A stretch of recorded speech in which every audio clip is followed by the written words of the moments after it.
ঈদুল ফিতরের রাতেও দিনের কোনো আমল আছে কিনা? ঈদুল ফিতর এর সুন্নাহ আছে অনেকগুলো। কি কি সুন্নাহ আছে ঈদুল ফিতরের? ঈদের চাঁদ ওঠার পর থেকে প্রথম আমল হলো ফিতরা দেওয়া। পরিবারের সবার তরফ থেকে গরিব অভাবী লোকদের কাছে, আপনার পরিবারে 5 জন হলে 5 জনের পক্ষ থেকে ফিতরা আপনি খাবার পৌঁছে দিবেন গরিবের বাসায়। এটা হলো প্রথম আমল।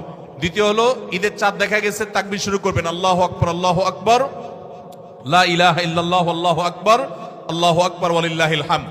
বেশি বেশি করে পড়তে থাকবেন। এটা পুরুষ হোক নারী হোক সবাই, পুরুষ একটু জোরে জোরে, মহিলা একটু আস্তে আস্তে। অবশ্য ওইটা ঈদগাহে আসার সময় জোরে জোরে পড়বেন, এক ঈদে জোরে এক ঈদে আস্তে, কিন্তু এমনি স্বাভাবিক অবস্থায় সাধারণ গতিতে পড়বেন, নারী পুরুষ সবাই যার যার মতো করে তাকবীর। এবং বিশেষ করে এই তাকবীর এটা জিলহজের প্রথম দশকে পুরো দশক ধরেই পড়তে হয়।